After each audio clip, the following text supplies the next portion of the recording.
뭐 할 거냐면 이제 주기율에 관해서 좀 배울 거예요.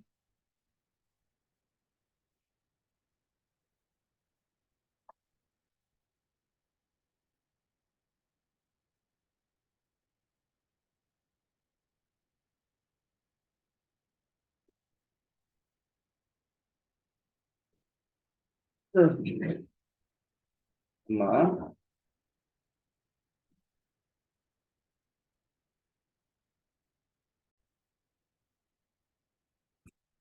자, 이제 주기율에 관한 얘기인데 일단 뭐 주기율의 역사. 주기율의 역사는 이제 통합과학에도 나오고 그다음에는 화학원에도 나오고 그런 내용입니다. 아셨죠? 그래서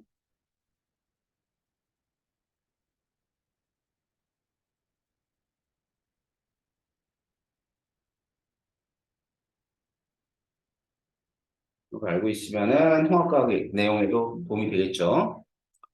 자, 일단 데베라이너라는 사람에 대한 얘기를 해볼게요. 데베라이너라는 사람은 그 화학적 성질이 비슷한 세 쌍의 원소로 갖다 나열을 했어요. 그래서 원자량 순으로 배열을 했는데, 음? 예를 들어서 리튬이다, 나트륨이다, 칼륨이다. 이 세 쌍을 이렇게 묶었죠. 근데 얘네들의 원자량을 보게 되면, 자, 리튬과 칼륨이 7, 39라면 나트륨은 이와 같은 규칙이 있더래요. 그게 뭐냐면 두 원소들의 원자량을 합해서 절반 나누니까 그게 가운데 있는 원소의 원자량에 해당하더래요. 그래서 이런 걸 이제 세상원소설이 부르는데 이 세상원소설은 나중에 현대 주기율에서 뭐로 발전이 되냐면 얘는 족으로 발전이 되죠. 그래서 나중에 이런 애들은 족, 성이 비슷한 원소 있죠? 족으로 발전을 합니다. 자, 그다음 누렌즈라는 사람이 있는데 이 누렌즈라는 사람은 비활성 기체가 발견되지 않았기 때문에 그 당시는 원자원소로 배열했을 때 여덟 번째마다 화학적 성질이 비슷한 애들이 나타나요. 그러니까 이제 옥타브설이라 그래가지고 음악에다 접목을 시킨 거야. 알겠지? 그래서 음악에다 접목을 시켜가지고 도레미파솔라시도 다음에 도레미파솔라시 도잖아. 그러니까 파름계 아니야, 그지? 그래서 그 파름계와 같이 그 화학적 성질이 여덟 번째마다 비슷하다는 걸 나타내 준 사람이 뉴렌지라는 사람이고. 자, 중요한 사람은 이제 이 멘델레프라는 사람인데, 자, 멘델레프의 주기율은 원자량 순으로 배열을 해서 최초의 주기율표를 작성한 사람이 멘델레프예요. 근데 이제 이 사람은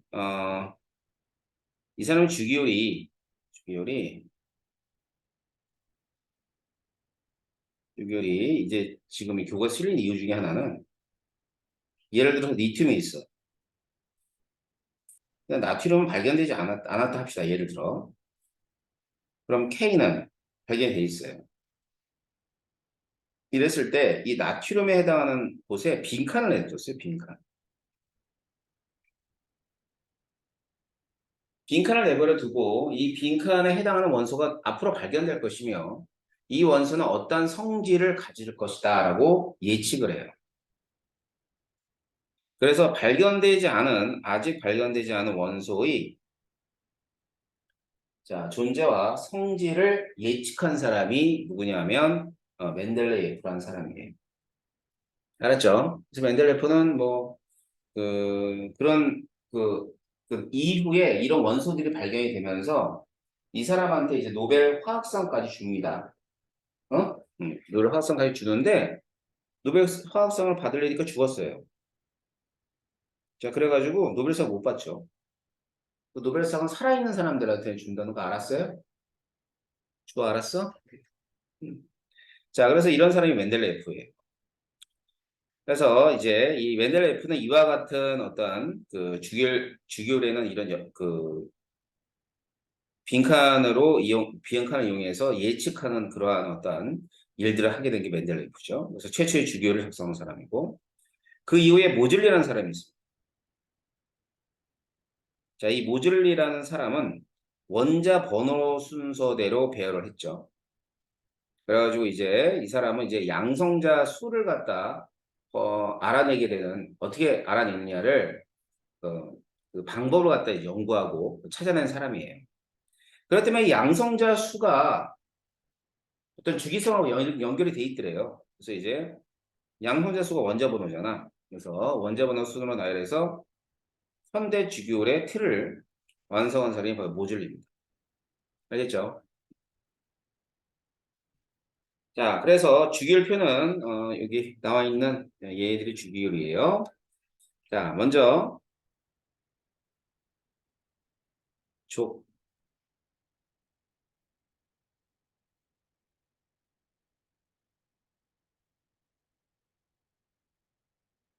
족은 세로죠. 그죠? 그래서 뭐 1족이다, 2족이다, 뭐 13족이 되었는데 얘들은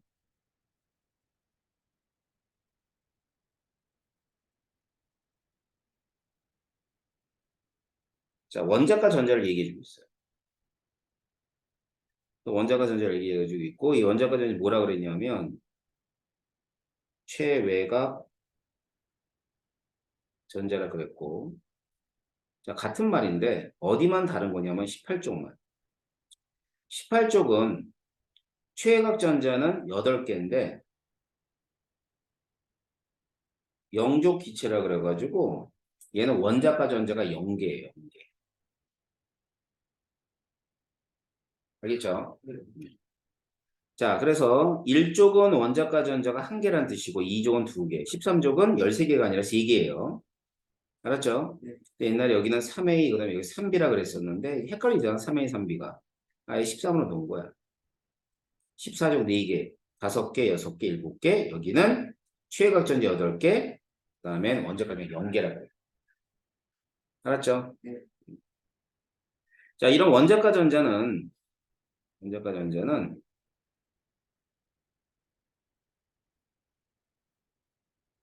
성질을 결정한다.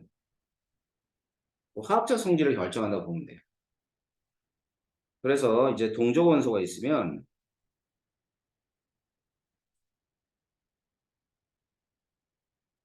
동족 원소는 원자과 전자 같은 원소를 동족 원소라 그러겠죠. 그래서 얘들은 이제 화학적 성질이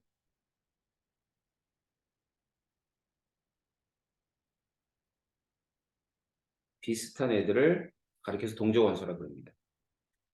그래서 일족이 있어요. 일족은 수소를 제외한 나머지 애들을 뭐라 그러냐면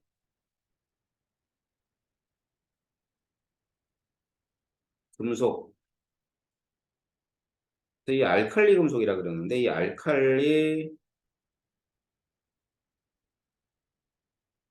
알칼리라는 의미는 어디에 있냐면 물에 잘 녹는 염기라는 뜻이에요. 그럼 알칼리 금속 물에 잘 녹는다는 얘기야, 안 녹는다는 얘기야? 잘 녹아요. 근데 이제 잘 녹는다는 얘기는 그냥 녹는 것이 아니라 화학적으로 반응을 합니다, 물과. 알겠어? 자, 그 다음에 이족을 뭐라고 하냐면 알칼리 토금속이라고 합니다.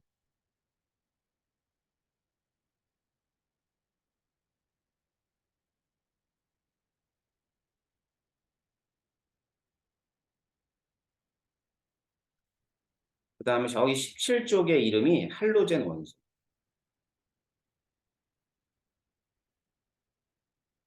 원소라고 그러고요. 18쪽을 비활성 기체라고 해요. 그래서 비활성 기체는 뭐 이런 거지. 반응하지 않는다. 왜? 안정하니까. 그래서 왜 그 영족 기체라는 표현을 쓰냐면 자, 영족 기체라는 표현은 이런 거야. 원자과 전자가 연계라는 뜻이잖아. 이게 반응을 안 해.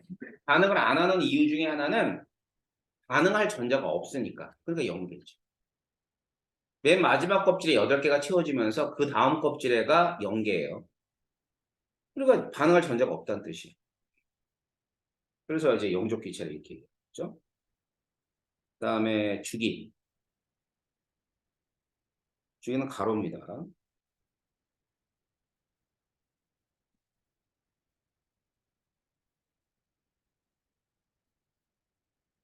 자, 가로는 뭐냐면 전자 껍질 수. 물론 이제 껍질이라는 개념이 진짜 껍질이 아니지만, 에너지 준위가 불연속적이라는 걸 얘기해주고 있는 그러한 얘기긴 하지만, 이제 뭐 반지름 같은 걸 설명할 때 좋거든. 그러니까 껍질이라는 표현을 써요. 그래서 1주기는 껍질이 하나, 2주기는 껍질이 두 개, 3주기는 껍질이 세 개, 이렇게 되는 거죠. 그러니까 이 전자 껍질 수는 뭐에 영향을 주는 거냐면, 이거는 반지름, 원자의 반지름에 영향을 줍니다.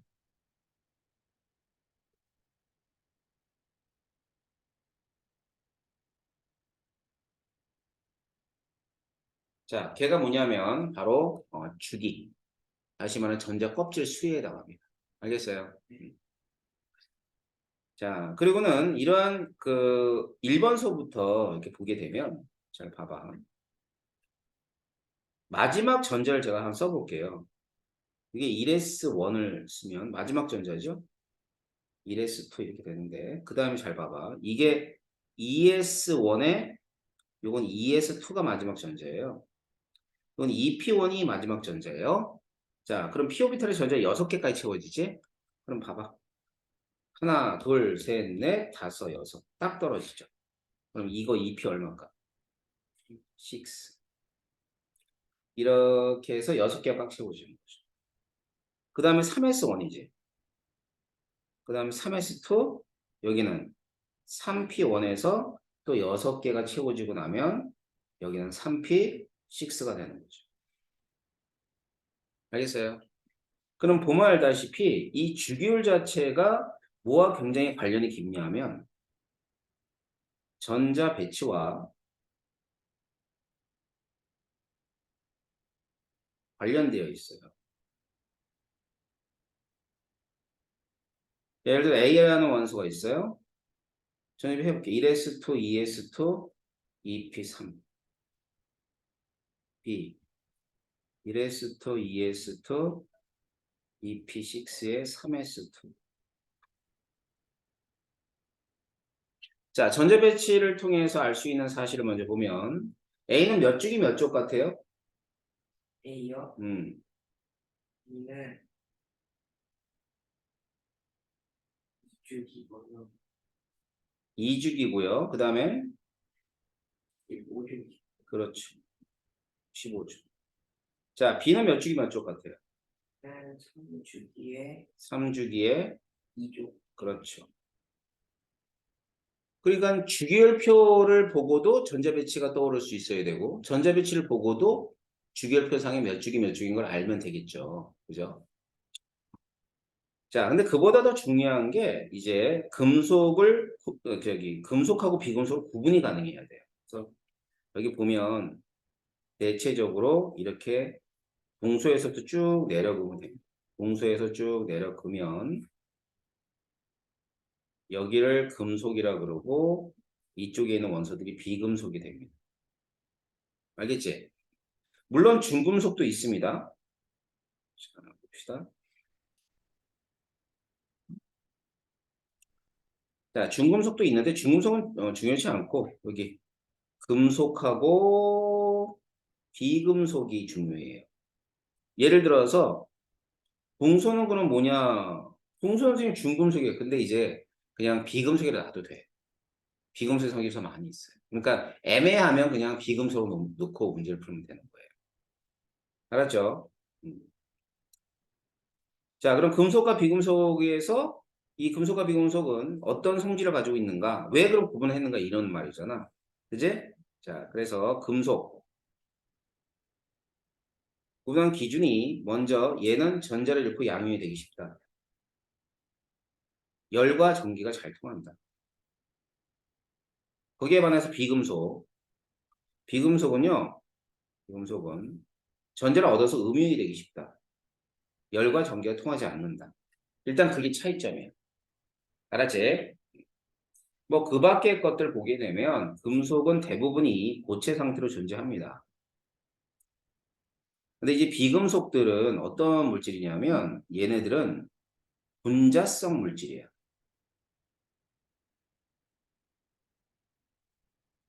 무슨 말이냐? 애들이 분자의 형태로 존재한다고. 알았죠? 그러다 보니까 이 분자성 물질은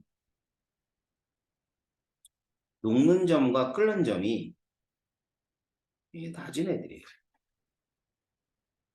녹는 점과 끓는 점이 낮기 때문에 어떤 상태로 가능하냐면 기체가 가능합니다. 근데 유일하게 브로민만 액체야. 이게 유일한 액체. 자, 금속은 어떤 상태로 존재한다고 그랬죠? 제 고체예요. 자, 비금속은 기체도 존재할 수 있습니다. 알겠어요? 자, 이게 이제 금속과 비금속이고 학생들이 꼭 해야 되는 거 뭐냐면 금속과 비금속을 뭐 할 수 있어야 된다고요? 구분할 수 있어야 됩니다. 알겠죠? 음. 그러니까 우리 이제 보는 것들이 여기에는 1족하고 2족이니까 얘들은 싹 다 금속이죠. 그지? 그다음에 17족, 16족은 금속이에요. 여기까지 다 금속. 아, 이제 비금속, 금속이죠. 알았어?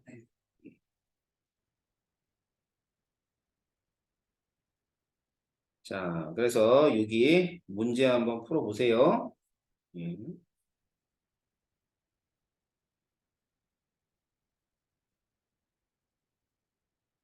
자, 그러면 주기율표상의 원소들이 주기적으로 다시 말하면은 되풀이되는 어떤 성질들이 있을 거예요. 그래서 이 주기적 성질이라는 얘기는 뭘 의미하는 거냐면 되풀이를 의미해 줍니다.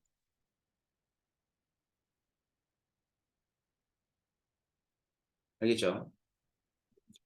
되풀이를 의미해 주는데 뭐가 되풀이되냐면 먼저 원자 반질.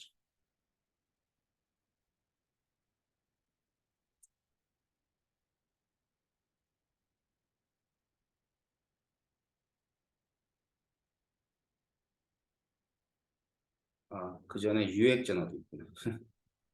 자, 그래서 이렇게 쓰면은 유효핵전화예요.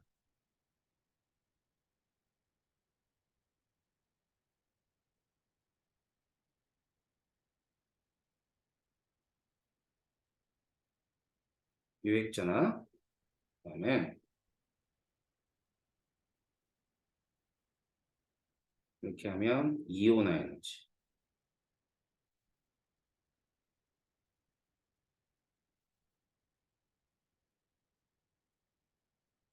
자, 이세 가지의 주기성을 배운다고 봅니다.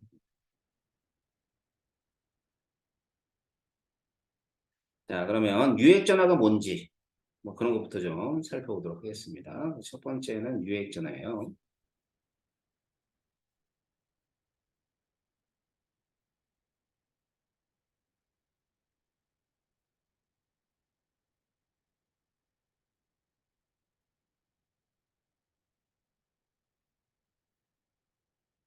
약자로 이렇게 써요. EFF는 effective라는 거의 약자예요. 자, 그럼 또 봐봐. 어디 보자. 이게 이제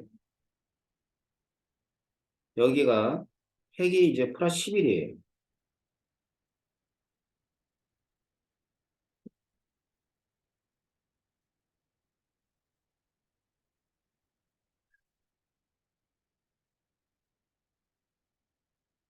그럼 좀 전자들이 여기도 있고 여기도 있고 이렇게 안쪽에도 있겠죠. 그죠? 그럼 일단 이 전자가 원자 핵이 전자를 잡아당기는 힘이 있어요. 잡아당긴단 말이에요. 이 힘 F가 뭐냐면 이게 이제 정정적 인력이거든. 알았어. 그럼 F는 식이 이렇게 돼. 여기다 상수 쓰고요. 거리의 제곱에 Q1, Q2 이렇게 돼. 그러면 이제 R은 거리야. 원자핵과 전자세의 거리고 Q랑 Q2도 뭐냐면은 Q랑 Q2는 전하량이에요. 알겠죠? 자, 그러면 Q1, Q2인데 전자의 전하량이 마이너스 1이라고 합시다. 얘는 플러스 11이 되고요. 그러면 이 인력이라는 이런 힘 F 있죠? 힘 F에 관계되어 있는 전하량은 일단 전자의 전하량 마이너스 1이 되겠지? Q2는 뭐가 되겠니? 원자 핵의 전하량이니까 플러스 11이 되겠지. 그런데 이 전자가 느끼는 원자 핵의 전하량은 플러스 11이 아니라요.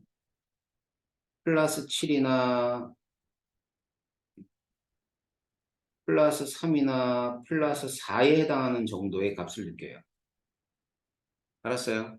어. 그러면 실제로는 플러스 11인데 왜 요 정도에 해당하는 값만 느끼냐 이거지. 근데 요만큼에 해당하는 전하량을 유효 핵전하라고 합니다.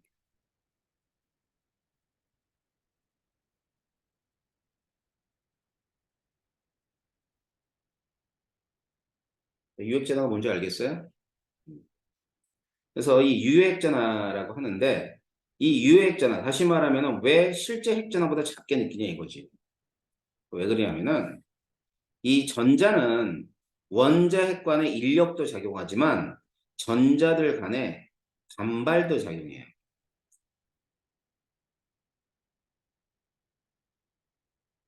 이 전자 간의 반발에 의해서 핵 전하를 안쪽에 있는 전자들이 방해를 하죠. 그러니까 온전히 플러스 11을 전자가 느끼지 못하는 겁니다. 그걸 뭐라 그러냐면 바리움 효과라 그럽니다. 자, 무슨 효과라고?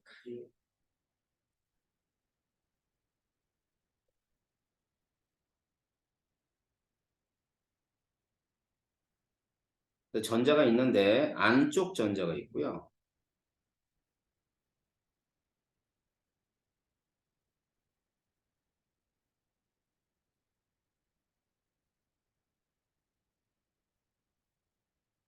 바깥쪽 전자가 있어요.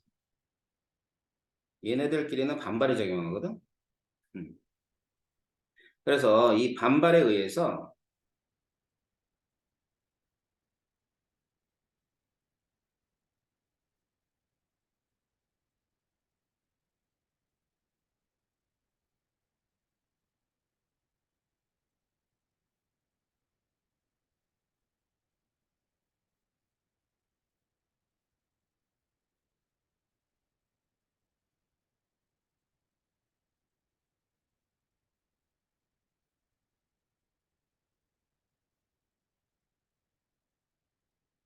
자, 전자가 느끼는 실제 핵전하가 감소하는 효과를 가리움 효과라고 해요.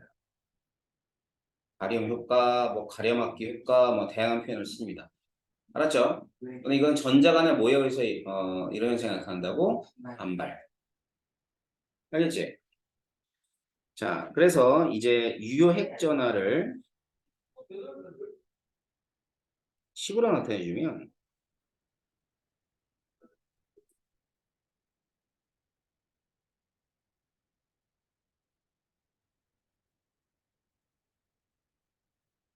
이게 유효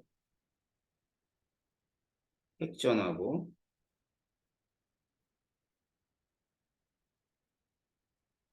얘는 핵전하예요.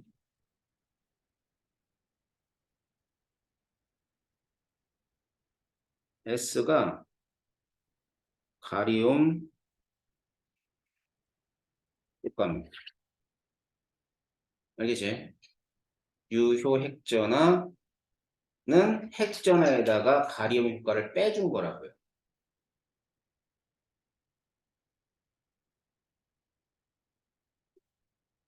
뭔지 알겠죠? 네. 자, 그러면은 이제 주결표상에서 주결이 있다고 합시다.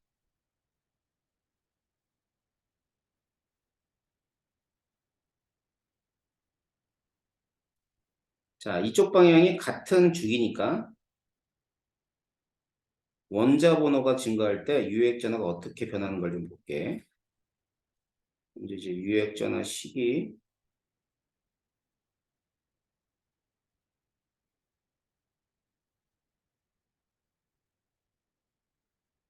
같은 주기라면 자, 원자 번호가 증가하죠? 응? 원자 번호가 증가하죠? 자, 그럼 원자 번호가 증가할 때 핵전화가 증가하는 거야. 그럼 안쪽 전자 수는 변해 안 변해?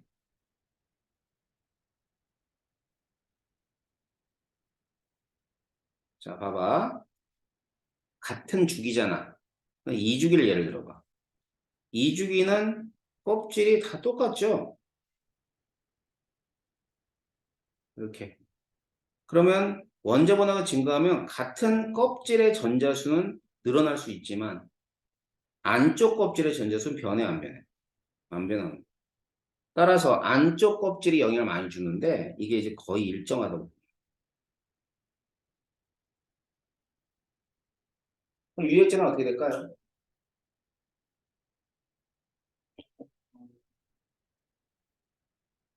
그 획자는 계속 커지는. 그냥 계속 커지죠. 유액전 그렇죠. 계속 커져야죠.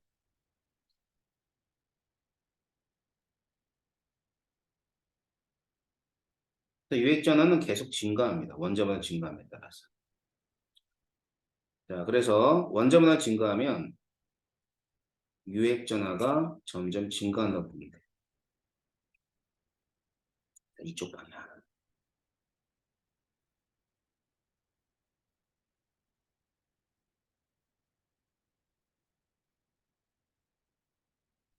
자, 같은 조기거든요.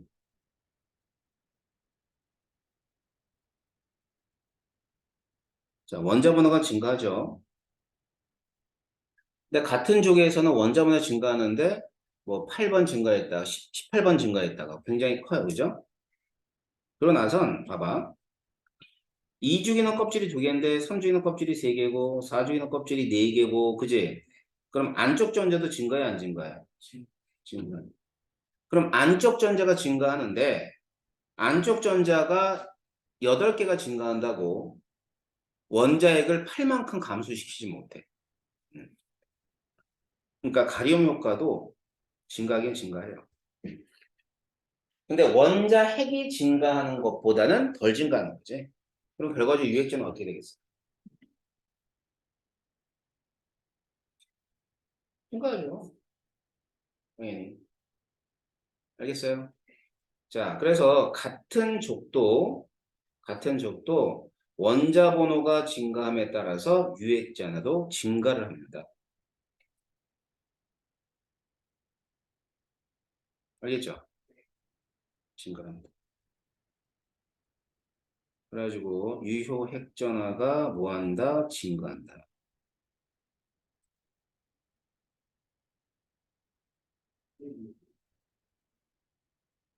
이렇게 되는 거예요.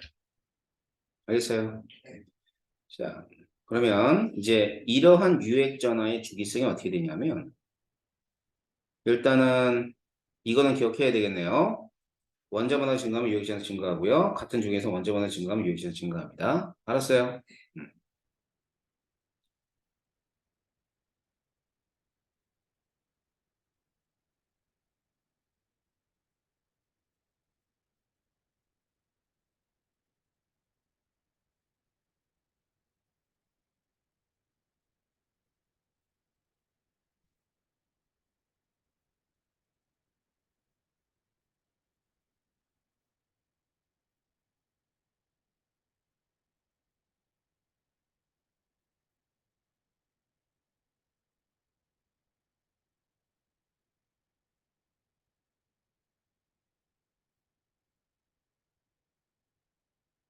자, 리튬부터 한 거예요.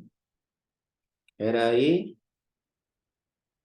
Na, K.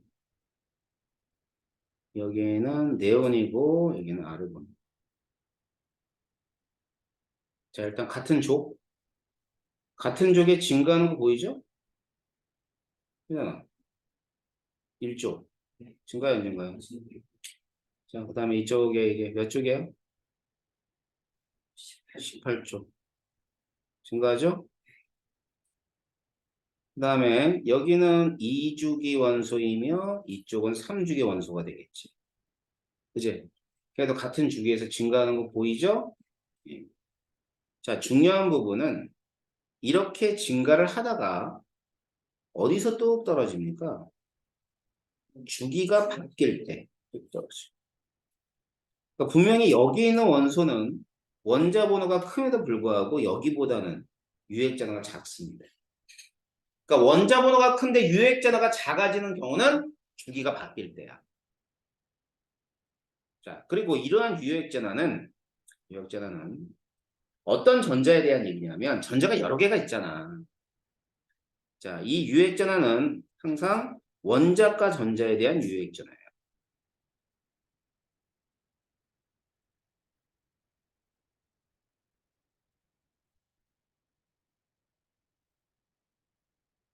자, 그런데요. 지금 보면은 우리가 원자 핵이 전자한테 미치는 힘이라 그랬잖아. 그지? 근데 이 힘은 말이야 전하량의 곱에 비례하는 건데 요거 거리하고는 반비례 관계 있다. 근데 같은 주기는 별로 껍질 수가 똑같기 때문에 별 의미가 없어. 별 의미가 없다면 큰 영향을 안 줘. 이 반지름이. 그런데 같은 조기일 때는 껍질 수가 바뀌니까 이게 이제 반지름이 큰 차이가 난다고. 그래가지고 반지름이 이제 점점 커지겠지. 그지? 느낌상 그렇죠? 예, 그래서 전자 껍질 수가 N수로 할게요. 줄여서. 전자 껍질 수가 증가를 해요. 좀 잘 봐봐요. 같은 족에서는 원자 번호가 증가하면 얘도 증가하는데 얘도 증가하거든. 원자 번호 증가할 때. 그럼 얘도 커지고 얘도 커지니까 분모 분자가 커져서 얘가 일정한 거 말이 안 되겠지. 그지? 그래서 얘가 영향을 더 주든가 얘네들이 영향을 더 주든가 둘 중에 하나가 큰 영향을 줄 텐데 예. 조사를 해보니까요. 얘가 껍질 수가 훨씬 더 영향을 많이 줄 거예요. 거리가 돼요. 그렇지. 거리가 영향을 많이 주니까 그에 따라 원자핵이 전자에 미치는 힘들이 거리에 따라서 결정이 된다 이 뜻이야. 중요를 작아요. 그렇죠, 그렇죠. 그렇게 된다는 뜻이에요. 자, 그럼 정리 한번 해볼까요? 자, 원자핵이 전자에 미치는 힘을 이제 정전기적 인력이라 그럽니다. 그럼 그 항은 거리의 제곱분의 Q1, Q2가 되는데, 자, 여기는 같은 주기에서 원자 번호가 증가하죠. 그러면 유의 핵전하가 증가하면서 원자핵이 전자에 주는 힘은 어떻게 된다고요? 커진다. 그럼 원자핵이 전자에 주는 힘이 커지면 어떻게 될까요? 반지름은요. 반지름은 줄어들 수밖에 없어요. 알았어요? 왜냐면 잡아당길 거 아니야. 음. 그럼 전자를 떼어내기 쉬워져, 어려워져? 떼어낸다 하자, 예를 들어. 그러면 쉬워질까, 어려울까?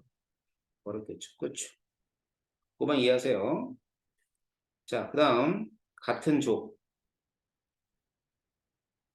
같은 족들은 원자 모드가 증가했을 때 유액전화 증가하는 거 맞는데, 이 껍질수 증가에 의해서 힘이 약해져요.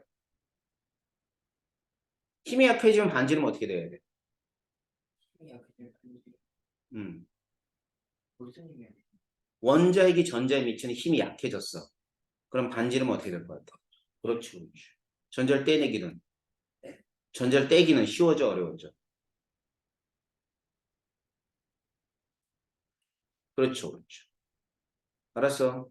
자, 그래서 선생님이 이렇게 정리한 내용이 있습니다. 얘가 이제 우리가 앞으로 배우는 주기성, 원자 반지름 이온 에너지, 거기에 영향을 주는 가장 중요한 요인들입니다. 뭐야? 유해 핵전화와 껍질수. 껍질. 알겠어요? 네. 자, 그래서 뭐 그런 내용들이 포함되어 있습니다. 알겠죠? 자, 이번에는 이제 원자 반지름을 좀 볼게요. 이 원자 반지름은 먼저 정의부터 보는데, 근데 좀 쉬었다가 진행할게요. 좀 해봐봐. 봐봐. 자, 원자 반지름의 정의부터 봅니다. 예를 들어 이제 수소 원자가 있다고 합시다.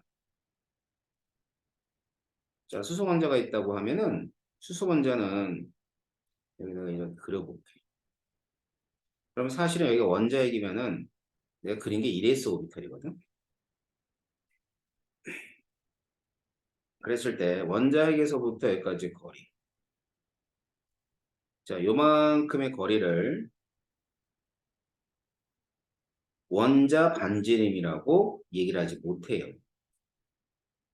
왜 그러냐면 오비탈은 경계가 없다 그랬잖아.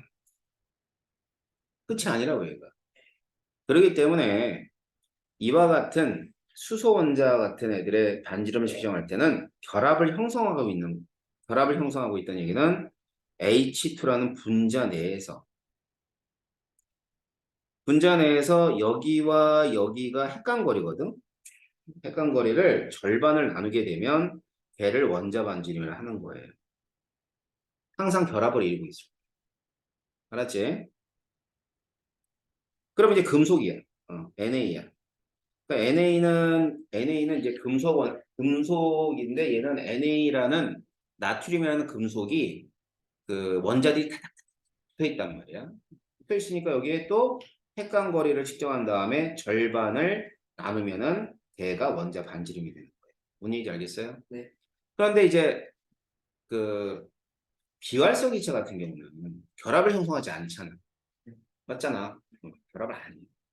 그래가지고 자, 어떻게 측정하냐면 이제 헬륨 원자가 있어. 그럼 헬륨 원자가 이렇게 있다 하자.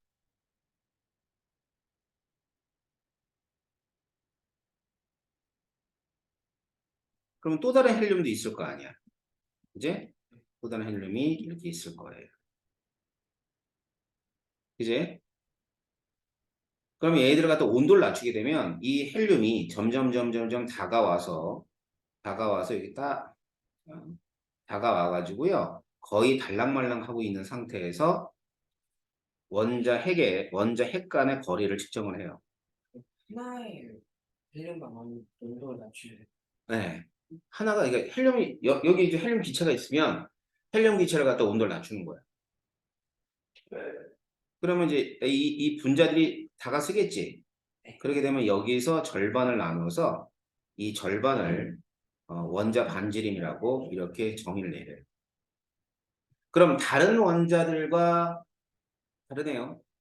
다른 원자들은 결합을 이루고 있는 상태에서 원자들의 핵간거리를 이루겠는데 얘는 물리적으로 온도를 낮춘 다음에 한 거잖아. 그래서 비활성 기체는 반지름을 고려할 때 생각하지 않습니다. 좋죠? 비교할 수 없다가 되는 거죠. 이게 되게 중요한 얘기.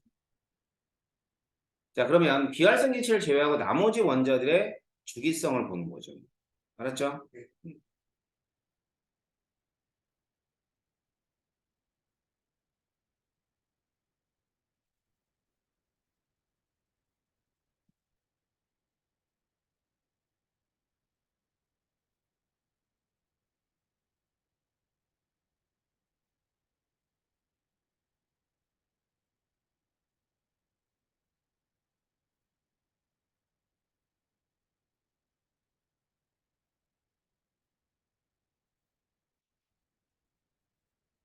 자, 주기를 할게요.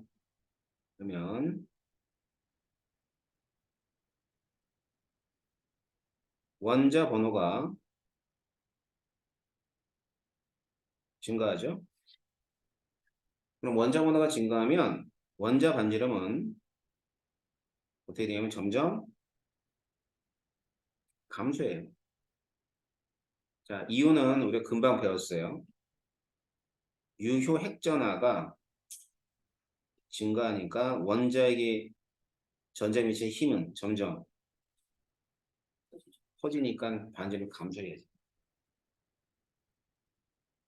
다음 같은 쪽에서는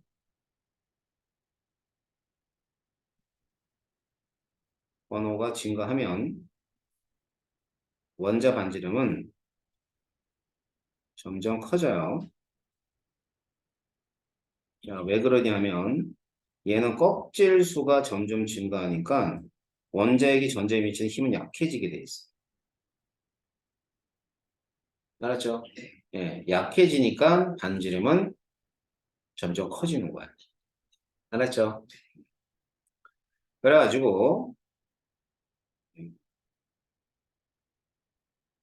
그래프를 나타내 주게 되면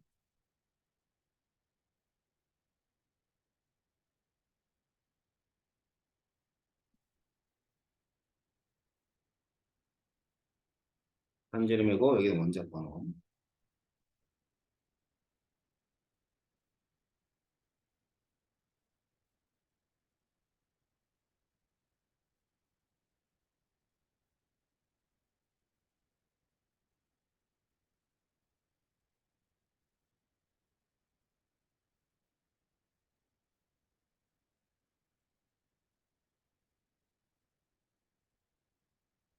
이렇게 돼 있어요.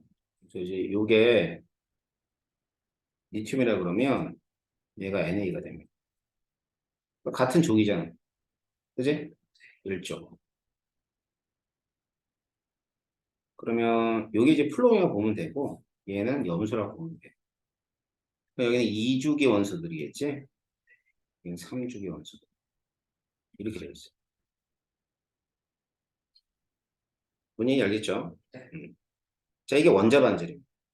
자, 그렇다면 이번에는 1번,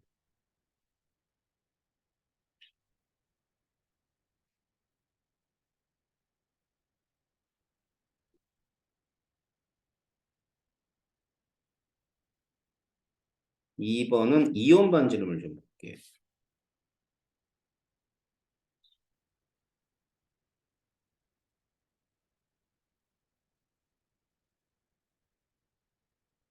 자, 이온 반지름은 이온이 두 가지 이온이 있거든요.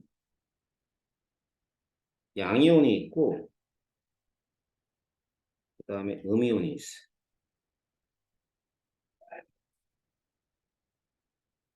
자, 양이온은 반지름이 원자보다 작아진다. 뭐, 예를 들어서, NA가 있고 NA 플러스가 있으면은 작아지네. 왜 그럴 것 같아요?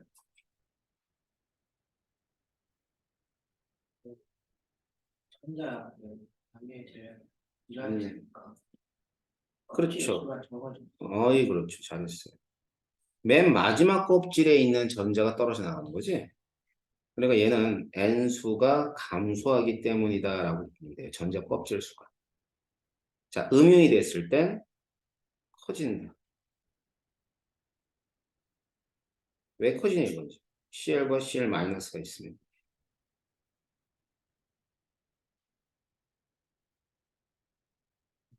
왜 커지냐 이거예요. 자, 전체수가 음. 그러니까 전자수가 많아지면은 전자 간에 반발이 생겨. 그래서 그렇죠. 그러니까 반발이 생기면 밀쳐내는 거니까 부풀어 오른다고 생각합니다. 자, 그래서 얘는 전자 간 반발 때문에 이렇습니다. 자, 그래서 양이온하고 음이온이 있으면 양이온은 반지름이 작아진다고 음이온이 커진다 이렇게 보면 돼요. 맞죠? 자, 그렇다면 이온들 중에는 전자수가 동일한 이온이 있는데 그런 걸 등전자 이온이라고 해요.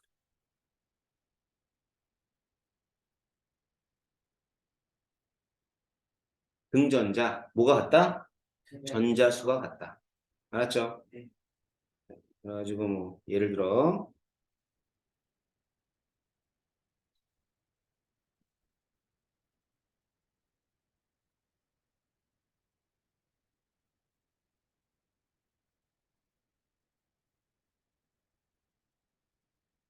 7번, 8번, 9번, 11번, 12번, 13번.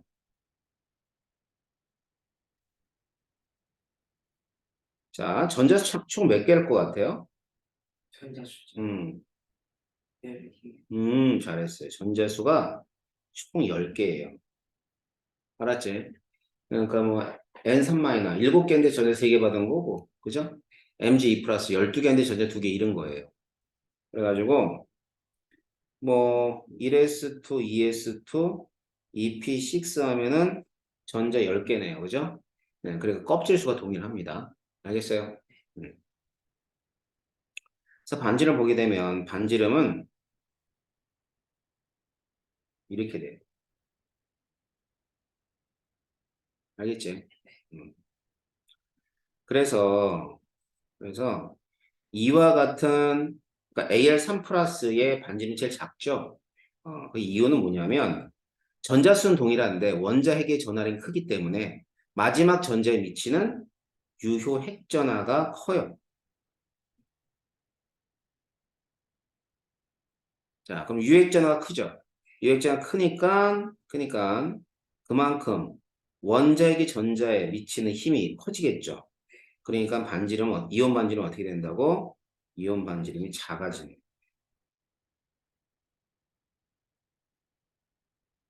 알겠어요? 네. 자, 그래서 이제 등전자연이 그럼 이런 애만 있는 건 아니고요. 뭐 Se- Cl-, K뿔, Ca2뿔. 얘들은 16번에다가 17번에다가 19번, 20번이에요. 자, 얘들 전자 총 다 몇 개씩이죠? 약수총이 18개. 아르곤 같은 전자 몇인데 그러니까 껍질 수 동일해.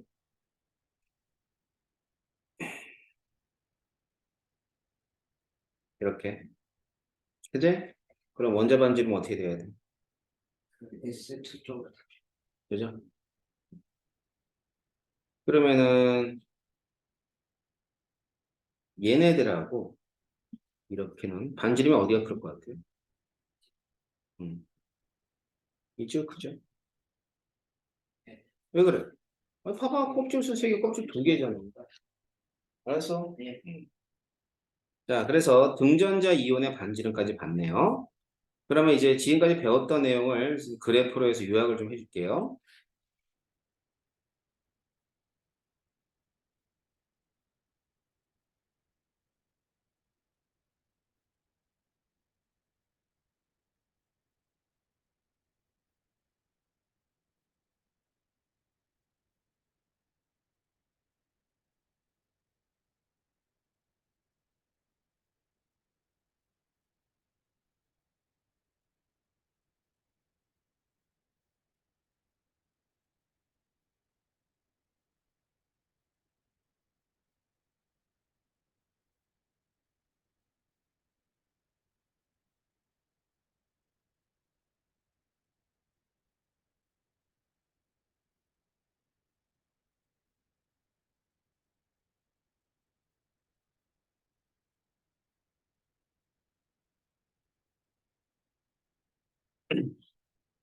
그러니까 이런 애들이 원자 분화가 다 같은 애들이에요.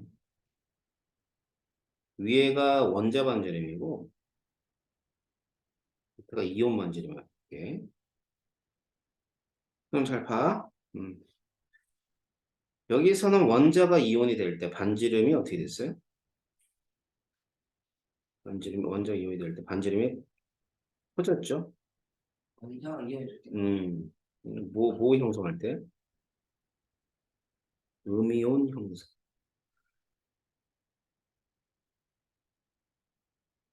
뭐 이온은 전자 간 반발.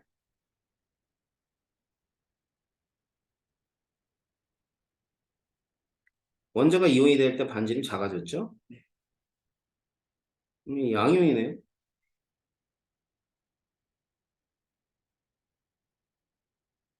자, 여기서는 N수가 감소했기 때문이라고 얘기할 수 있겠죠. 맞죠? 그렇다면 음용이 되는 애들이 비금속이니까 이게 비금속이고 이쪽은 금속이네요. 그죠? 그죠? 그럼 원자 번호가 증가하는데 비금속이 금속이 되는 경우는 주기가 바뀔 거예요. 맞아요? 그래서 여기서 이렇게 훅 하고 반지름이 커지는 건 껍질 수가 증가하기 때문인 거죠. 주기가 바뀌었으니까. 이해돼? 네. 자, 그리고 여기. 얘는 원자 번호가 증가하니까 반지름이 어떻게 되고 있어요? 감소하고 있죠. 감소하고 있죠. 여기도 쭉 감소하고 있죠. 그지? 그지? 그래서 원자 번호가 증가하는데 반지름이 감소하는 이유는 모두가 뭐 때문이야? 유핵전화 때문이에요.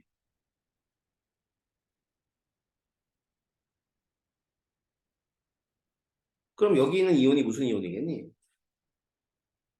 이게 등전자 이온. 그래, 금방 배웠죠. 등전자 이온은 원자 번호가 증가하면 반지름이 줄어든다는 거죠. 뭔 얘기 알겠어요? 자, 그래서 우리가 이제 앞에서 봤던 반지름의 주기성을 선생님이 한번 쭉 정리해 본 겁니다. 이 그래프 하나만 잘 이해하면 같은 주기에서의 반지름의 변화. 알았지? 네. 이온 형성할 때의 반지름의 변화, 등전자 이온의 반지름의 변화를 예측할 수 있습니다. 아셨죠? 네. 자, 그래서 이온 반열까지 정말 싹 해드렸으니까, 자, 숙제는, 네, 개념 확인 문제 123쪽까지 다음 주까지 풀어오시면 됩니다. 알았죠? 네. 다음 주에 오면 마무리 짓고, 화학 결합을 조금 하다가, 어? 기말고사 대비를 들어갈 것 같아요. 네. 알았죠? 네. 네. 오늘 여기까지 하겠습니다. 수고했어요.